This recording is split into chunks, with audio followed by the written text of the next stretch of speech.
Hi, everybody, and welcome to the Property AI Reports. This is your weekly update of all things property and AI, brought to you by me, Mal McCallion, and my good friend and co-host, Matt Goddard. Matt, how are you today? I'm great, Mal. I'm ready for this week. I cut the countdown and everything. How's your week been? Lovely. It's been really good, really good. Although we are actually recording this slightly later than anticipated, because like three hours later, which is my fault this time. Because so just before we get stuck into our property news and then our AI news, many of you know that we've been doing quite a lot of experimentation, as Matt has as well, but here in Model Prop. And one of the things that I've been doing is building out this kind of team of AIs. But there are 7 of them. They are basically raw AI natives, so we call them RAIN, the RAIN team, and there are 7 of them. And basically, they've all different jobs. So we've got IT director, we've got an ops director, we've got marketing, we've got sales, we've got various others, we've got an executive assistant. So what happened this morning was that I was getting the IT one to do something on the on our marketing hub, so marketing.myporter.ai. Go and have a look. And basically, it just completely failed to do something really important. Actually, if you go there now, what we were doing was introducing videos that basically will co-brand on the fly. So this AI has built this amazing piece of kit. But yes, it just got really stupid about logos. So there's the phrase, and me and Matt were chatting about it earlier. With great power comes great responsibility, which we were trying to work out the provenance of, weren't we, Matt? Spidey, isn't it? Was it just Spider-Man? Is there anybody Must else? have been Uncle Ben. Spider-Man got everything from Uncle Ben. That's right. Wise Uncle Ben. But yes, so rice. Indeed. Be careful out there. If you want to know anything, obviously we're always happy to talk about what we're doing, how we're building these things. We help others to build them too. But yes, there is some really interesting stuff that you kind of come across as you go along. Anyway, that is a long preamble that we may well cut out to our property news this week, which features some very familiar cast members, doesn't it, Matt? It does indeed. You love sticking a portal or two in the mix, don't you? Well, when Rightmove comes out, as they have done this very morning, and says that, they're targeting another sort of 8 to 10% of revenue increase, the profit's going to go up by 3 to 5%. They are going to shovel 140 million quid into their shareholders' pocket, pure cash, which one of us calculated, it was me, is about 40,000 actual completions for estate agents on average. So how many completions you do, take a significant percentage of those and basically just torch them or put them into the pocket of Rightmove shareholders. But yes, they are very much this is business as usual, guys. We're all over this. Everything is fine. This is fine, which we'll also come back to later. And it's going to be, just another year, another kind of sailing merrily on. I had a quick look at their share price this morning. It's down about kind of 1%, 1.5% at the time of recording. Doesn't sound like they over-enthused anybody in particular, and still down obviously significantly over the last 7 to 8 months. But yeah, look, I think that the dawn of AI, just like when you go back to print, the first arrival of the internet, basically all the print guys were going, this seems fine.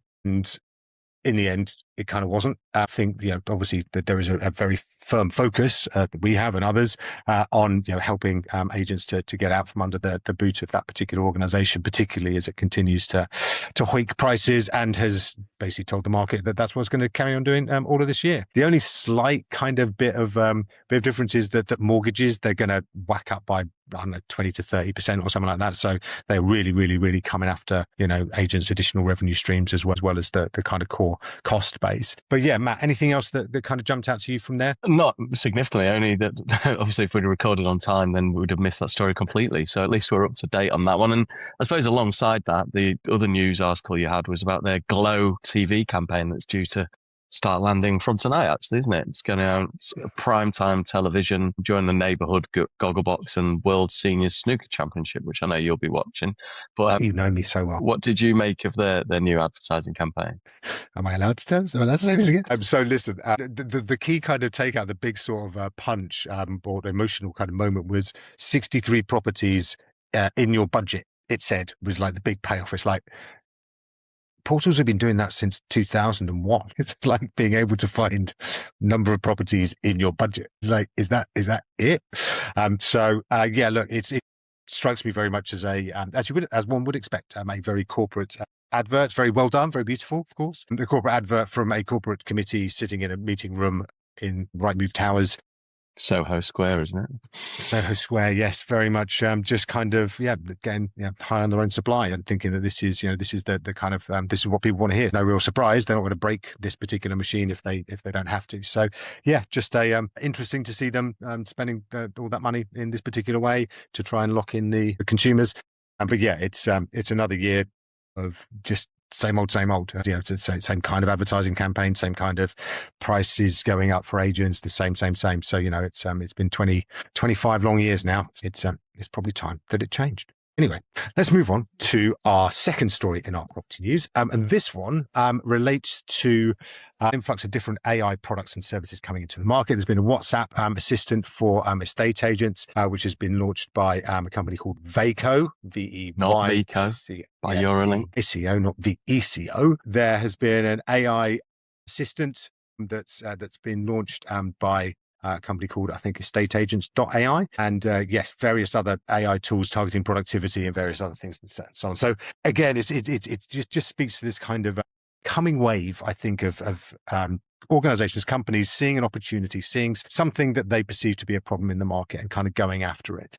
Matt, obviously, this is a sector that you look at and care about deeply. What's your take on this kind of this sort of small rush of individual products coming very specifically to solve very specific things? For me, we had last week, the sort of main theme was the CRMs coming in with their agentic announcements, didn't we? With sort of the Alto and the Streets. We had the Repeat announcement that they were going to do something later in the month or early next month, although I got a bit of a nudge on that actually Repeat had announced their agentic roadmap back in the summer of last year when they had Matt McGowan from Australia on stage at Kerfuffle conference. It wasn't last week that it was announced. It's been coming for a while, and so you far need ahead. to, right? Yeah, you need to have the infrastructure and everything else in place. But I think it links together nicely because you need the CRMs on board to be able to really connect these things, because otherwise more standalone products. Was it Kerfuffle said that the average estate agency has 20 different bits of prop tech inside the business? That's a lot of silos. Crazy. Doesn't surprise me that it's gone up. Lots of different silos of data, and obviously you want that data interacting and in one place, like one source of truth, to be able to get the most from it all. I think there are some of these use cases where when you are plugging them in and starting to enter your data, there's one here that's the Vaco, anti-money laundering compliance services business. The underlying question is, where is your data going? And then just making sure you're checking sort of what model are they going fed into? Are you going and helping that data go off into the wider world? Making sure that you know what you sign up to when you're dealing with these, especially around compliance and GDPR and personal identifiable information. But I also think they're brilliant in terms of people use WhatsApp a lot now. And if you can have a conversation, get updates via it.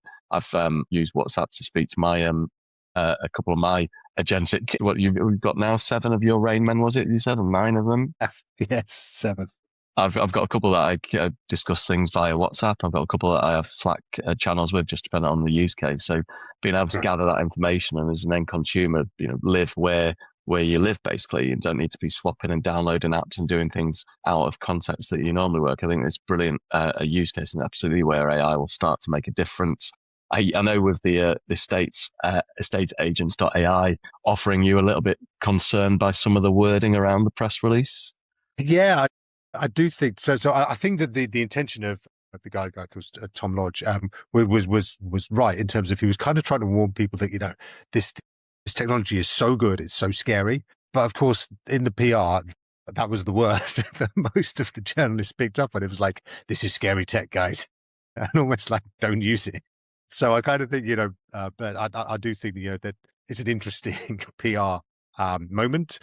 And I'm sure one that, if you're going to have that PR, that press release again, then you probably leave that particular phrase out. But yeah, scary is probably the wrong word. It's so amazing, I think, would probably be a better word. And yeah, what they're looking to do there, which is, I think it's phone calls and stuff like that, is, eminently doable. There's a number of products and services out there at the moment. This particular one, I think, phones out your old leads, which I know Valpal Pro does as well. But yeah, it's I think what I always think is, if you're starting something, so you're launching a new business and nobody else is doing it, then there's only ever 2 reasons. One of 2 reasons. One is it's a really dumb idea. And the second one is you are way ahead of the curve. So now that everybody else is kind of charging in, it's kind of reassuring for everybody else who's kind of in AI. It's like, this is definitely, this is something when we started out a few years ago and it was quite sparse on the old terrain. So no, it's good to see. And I think, there's a lot of, there's a lot of opportunity. And I think that a lot of people who are going to need help and guidance kind of understanding what all of this is, because it is like a train, it is coming so fast, and things like, your agentic AIs, mine, what you can do, and also relevant to the conversation at the start of the show, what you can mess up is quite significant. So yeah, it's very much a, it's so powerful, and something that, again, sounding like a stuck record as we always do, play with it, go find it, go use it, because it is so, there is nothing like actually experiencing it and kind of messing about with it yourself. And I think just wrapping up on that segment as well, because we talked about the two who you call more most sort of prop tech suppliers, like new entrants, excuse me. But we also had the Reps launch early this week as well. So Tom Ainsworth, who's their global chief revenue officer, and Danny taking us through, and you and I, we have the good fortune of sharing a Leaders Inc. group with Mark Hinkins from Rex. So we've been really enthused by enthused by Mark's enthusiasm, haven't we, about what they're bringing to the market. Yeah. And 100%. Certainly getting a chance to have a look at it on Tuesday, it meant that you could see that they're up to speed with the sort of things that Street and Alto were announcing. And it's obviously the big pivotal moment is how much of this is future stuff versus how much is now in agents' hands, right? Yeah, exactly that. And yet to kind of reflect back on what we were talking about last week, and agents that I've spoken to over the last week, and I'm sure you have as well. They're really starting to feel that this is this is going to be something that they need to use and they need to understand. So yeah, Rex coming into the mix alongside the others, and obviously Reapit as well. There's a lot of choice out there right now, and because I think everybody is coming in at the same time, probably what's going to happen is everyone's just going to kind of stick where they are for now and see how it all plays out, which is probably the intention for most of them, right? It's like, don't give anybody else a kind of edge. But yes, I think that all of them are showing some really concrete signs of really understanding what it all is, and helping their customers to be able to deploy it. So I think it's great. All right. Next up, our property news. Word of 1 in 4 would-be sellers are shelving their move plans amid rising uncertainty. So this is Get Agent data, Colby and Co. of a survey of over 1,000 UK homeowners said 24% of those who planned to sell at the start of 26 have now abandoned those plans. All right, now that is not insignificant. And that obviously has a big impact on everybody operating in the UK residential property sector, whether they are actually estate agents or whether they are providers, suppliers too. Certainly, obviously, having a big impact on the people that probably had high hopes of a really nice, strong year. Matt, any thoughts? Just really insightful, really, isn't it? And it's good to see that sort of end user commentary rather than just via the estate agents. It can be a bit boom and bust, especially if you've had deals fall through. You see everything is negative, right? Whereas getting that direct from the end users quite insightful. Yeah, exactly. It's when you look at what's happened, which is basically from 28th of February up until the 28th of February, everything seems to be looking all right, pretty positive, right? It was like, oh, this could be a really good year. And then out of the blue, yes, the attack on Iran happened, and that's basically changed pretty much everything. So I think there's a lot of people out there kind of hoping that something's going to change, because Trump has got the midterms and things like that, so he's got to try and sort this out. So hopefully by, if not before the summer, because it's already the 8th of May and therefore we're kind of nearly at summer already, then certainly in September, hopefully everything will be resolved, and all of the pent up 24% of people who decided to wait will come back to the market in their droves, and we will end up with a really good end to the year. But yes, fingers crossed on that. But as you say, really good to get some solid data, and that's going to help people in their conversations with buyers and sellers and tenants and landlords out there. All right. That is our property news for this week. Let us talk about AI and tech news. Right. We've got quite a lot of OpenAI stuff to chat about. Particularly, they've released ChatGPT 5.5 Instant, which is the auto mode or the default mode when you go onto ChatGPT. If you don't change it to thinking or anything else, if you just leave on ChatGPT auto, then it will start to use 5.5 Instant, which is really good.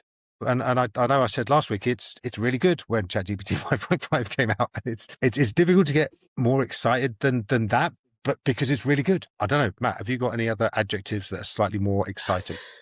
I guess the only details for those that aren't geeks like us is that it's going up from 5.3 to 5.5, and whilst that's a couple of point releases, the actual benchmark scores have gone from 65.4, being sort of a math test that's done on these models to understand how powerful and intelligent they are. It's gone from 65.4 to 81.2. So, a decent step change between those 0.3 and 0.5 models. It is good. And you will notice the difference. It's just, is it tangible? Is basically what you're getting at, isn't it? Yeah, 100%. And just to be clear, that was the math test you talked about. And on the maths test, is there a different benchmark? Yeah, exactly. Good. So data, and beta, right? Yes. Again, old geezers like me. I'm going to speak for myself. We were having a chat earlier about the word beta versus beta, and basically my kids always say beta these days. And don't know how we're going to change that. But anyway, carrying on. That's really, yeah. Maybe you should shame them on a podcast that they don't listen to. That's a really good idea. I'm going to do that. Right. Well, we've also got in the OpenAI bucket of news. We've got so they spent a long time in the last 3-4 weeks basically saying that Claude. Those that listen will remember Claude Mythos was released. It's a big, scary model that basically can crack through any codes into the banking system, all that sort of stuff. So it's kept carefully under wraps. And OpenAI basically been a competitor to Claude, have basically been sitting there going, they're just Anthropic, makers of Claude, are just doing this to scare everybody. And now they themselves are actually sitting there restricting people's access to their cyber version of 5.5, aren't they? So yeah, it's kind of almost predictably the same kind of deal where they wanted to get a piece of that sort of mythical fear that was driving people to really want to have Mythos, that fear of missing out.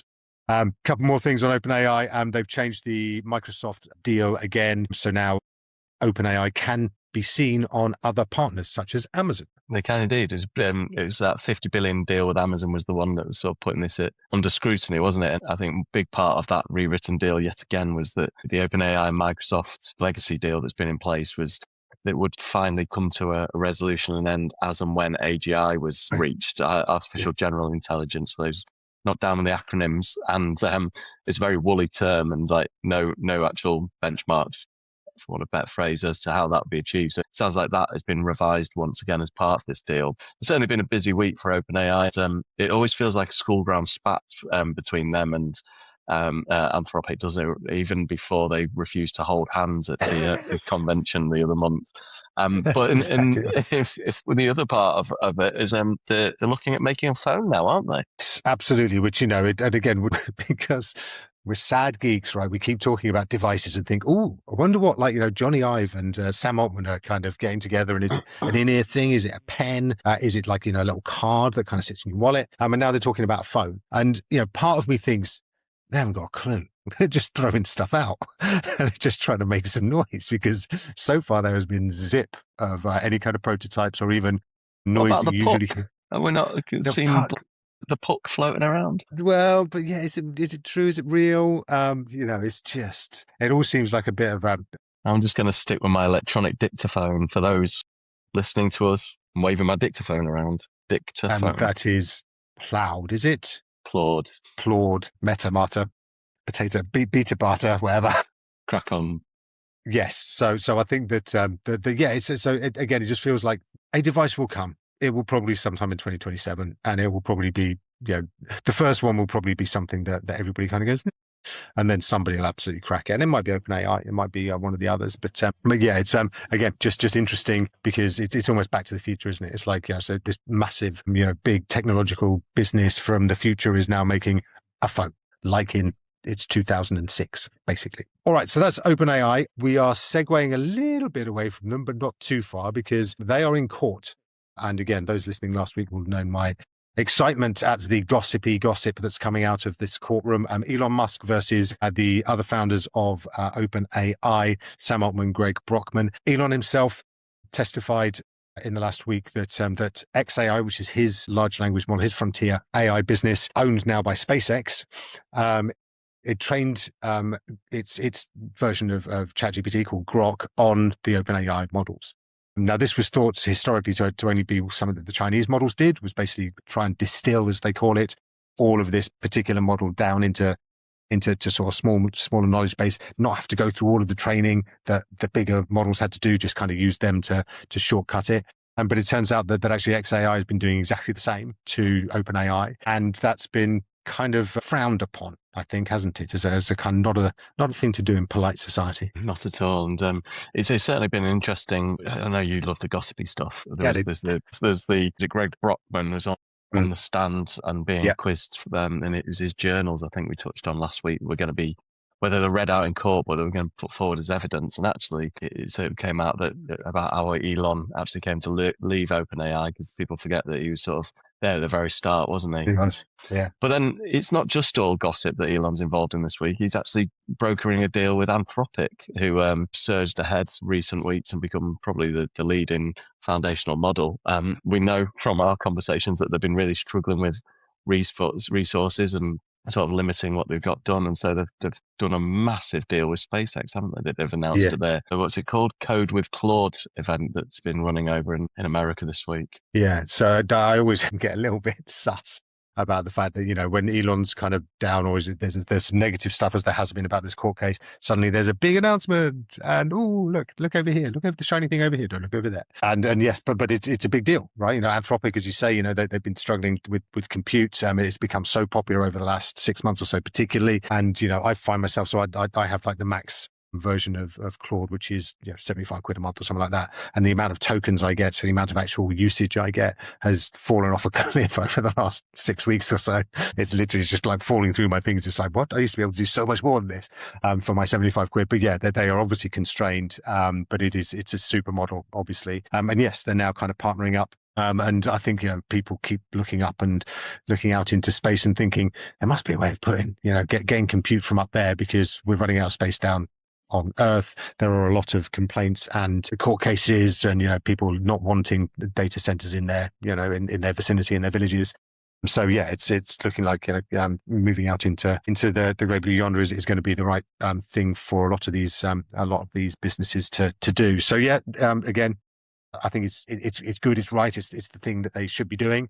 I just am a little bit sus about the timing, frankly. Well, they need to be doing it, don't they? And they've reportedly also agreed a $200 billion deal with Google for some of those resources. The bits that are interesting that came out of this Code with Claude event: managed agents are going to start dreaming. And whilst that sounds a bit scary and maybe 1990s film, is actually where at the end of the day, or at a certain point during the course of the day, evening, the agents will actually go back over their memories and consolidate them, very much like we do during REM sleep. If I'm on my biology lessons, is it biology, neurology?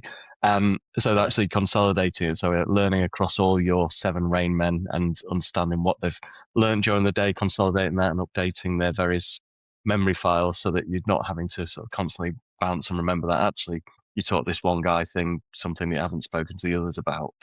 Yeah. So that dreaming does sound a bit, I guess, not scary, a bit ethereal. But the other one that I was quite interested in is Orbit, which is coming along as a proactive assistant within Claude, and very much feels to me a bit like OpenAI tried with Pulse maybe a year ago, with a sort of a daily update and briefing type approach, rather than you having to ask for something.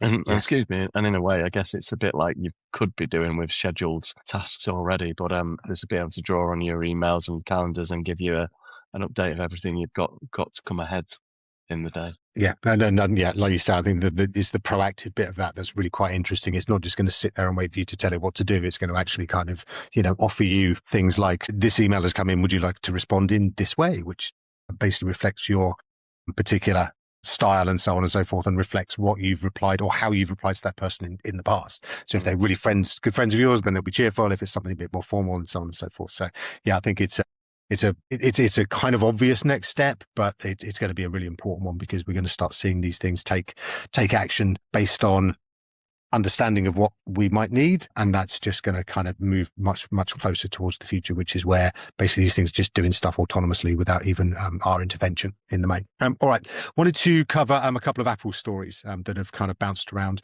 over the last week. It's been a little while since we've done something about Apple, certainly something positive about Apple, apart from the fact that they've got a new CEO. So they've been surprised by the AI-driven demand for Macs. So again, people listening who have been around for a little while will remember when OpenClaw came out, which is the beginning of the year. So OpenClaw is basically a harness for loads of AI agents. It's actually what my brain team is based on. And basically they all work together. You can put them into little chat groups together and they chat with each other, which the first time you watch it is quite scary, quite weird. But actually you get so used to it very, very quickly. And they've all got different personalities as well. And to your point about dreaming, with all of these, you give them what's called souls, SOULs, which again kind of sounds a bit scary. Anyway, Apple basically, when people started using this OpenClaw, they realized that actually the best thing to put it on was an Apple Mac Mini sitting somewhere aside from everywhere else, so it couldn't blow anything up. So Apple saw this massive surge in demand for Macs. Now, again, we've taken the mick out of Apple quite a lot for its failed AI strategy, but I mean, brilliant. Actually, the hardware thing has worked out really, really well. And it's not just because of the open clause, but actually, if you look at things like Codex and Claude Code and Claude Cowork, and even we're recording on Riverside, and you're still on a Mac. So far, on the Mac, you've got the Mac app for it, whereas Windows doesn't have a Riverside app. So actually, a lot of these agentic platforms and harnesses that are coming along are very much blazing a trail with their Mac apps and not even in consideration onto Windows. And if they do, we feel like a poor cousin when we eventually get them. So it has very much helped Apple hardware across the board on those fronts. I think it has. And again, the next story kind of plays into that as well, which is almost because Apple hasn't nailed its colors to the mast or baked in or developed its own AI large language model. It's now able to use, and the word is that the iOS 27, which is coming out very soon, will be what they call a choose your own adventure of AI. So you can actually select Claude, or you can select ChatGPT or Grok or Gemini, and that will be what you use, and it will reflect, conversations that you've had on your Mac or your Windows machine. And I think, again, that they're almost benefiting by. It's interesting, isn't it? They're almost benefiting just by not doing anything, right? They're actually was that the strategy all along? Was they playing 5D chess?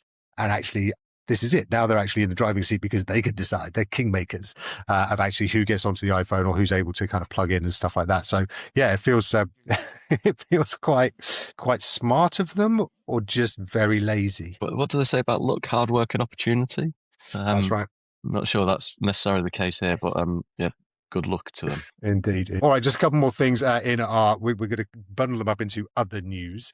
We should have some kind of sad, funeral music, shouldn't we, for Ask Jeeves? I do wonder how many people are going to remember what Ask Jeeves is. I know, I was going to say, for those of a certain age who remember, as I do, their first Google search, because you're that old, Ask Jeeves was around before then, and it was the way that you found stuff out. It was a bit better than AOL and various others and Yahoo, because it has a little butler icon.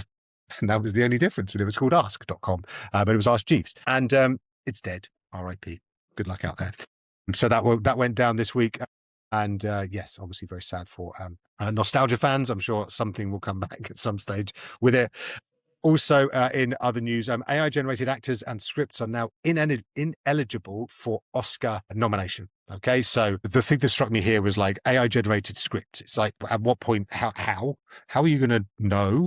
How are you going to stop? And is it 100% of AI generated script? Is it 10% of AI generated script? Where is that line? Or is it anything? So yeah, just, obviously there is a very big union over there. I think it's called SAG-AFTRA, Screen Actors Guild, and something else. And they are very militant about not having AI involved in, acting and things like that. But yes, seems a bit hard to police, doesn't it? Well, Carrie Fisher didn't get any Oscars for a return posthumously for Star Wars, did she? Posthumously? Yeah, and we've got Val Kilmer in, what's it called? His new film is As Deep as the Grave, where he's purely AI generated, although I think it's his actual voice. So we're sort of stepping in an advance of award season to make sure they're not true. And maybe, in the future, EA Masters will have something similar for estate agents. Yes, I imagine they'll have, a non-AI generated estate agent of the year. Yeah, it is. I think it does kind of speak to, is there going to be an AI Oscars, separately, where actually there is awards for everything that's AI, not wanting to liken it too much to the enhanced games, which are kind of like the Olympics, but for people who are quite happy to take absolute tons for steroids. But yes, there's something for everybody. Everyone can win a prize, right? And so that's we'll see how that affects, and particularly what's going to happen the first time somebody wins, like for a script, and then 3 weeks later they discover that actually half of it was made with AI and they have to hand it back, which is inevitable, I would suggest. Right, that is all we've got time for on AI and tech news. Let us quickly dip into our occasional series, which is Weird AI of the Week. Right, now, I put this in only because I have a very big love of this meme. So the meme in question is the anthropomorphic dog that sits smiling, surrounded by flames, and says, "This is fine." Okay, so I'm sure not most people have seen the "This is fine" dog with his little cup. And there's been a big kickoff over in the States because a particular company, which is called Artisan. Now, Artisan have been big out in the States by advertising massive billboards saying, "Don't employ humans," or "The last human you need to employ, and just use AI." And everyone's basically been really kind of like raging against them. So now they've gone one step further and they've nicked a meme. And that's just too much for absolutely everybody. And basically the person who drew the meme is very incensed by the use of their IP, their intellectual property. And they are now looking to sue Artisan for misuse of their copyright, which is not really surprising, is it, Matt? Because AI kind of uses a lot of stuff that allegedly hasn't been always spoken for. It's a bit of a sad tale, isn't it? Because Green and his legal representation said basically it's taken the wind out of his sails, having to deal with the lawsuit instead of making comics. So if AI just backed down, we might have more memes that you talk about that I've never heard of. True. Let us look forward to that day. All right, that's our Weird AI of the Week. And finally, our tool of the week for this week. It's ChatGPT 5.5 Instant. Matt, you've got a little bit more insight into this one. It's very good.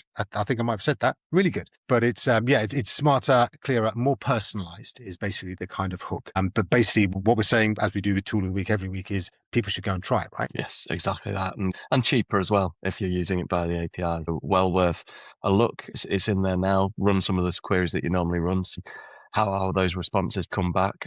But also, as you rightly pointed out at the start, if you're still using the instant, make sure you're clicking on the button and trying thinking, because that really should be your go-to now going forward. 100%, yes. And you can try it on math and maths. Give it a go. All right, that is all we have time for this week. Thank you so much for listening in.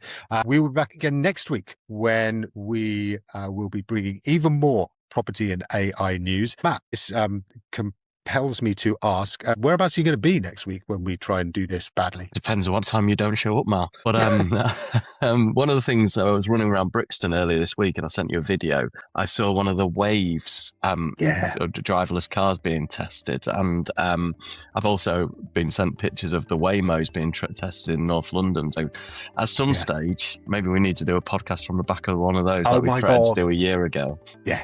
Let's do that, definitely. But you are off to San Fran, aren't you? You are going to San Francisco. I am flying tomorrow. To America tomorrow morning, all being well. Excellent. Yep, it set off at 12:45 and land at 3:45. I didn't realise it's such a quick flight. Say hi to Sam Altman and all the guys from me as well, as usual. So yeah, listen, we'll be back in next week. Hope everybody has a great weekend and week, and we will see you in 7 days. Take care, everyone.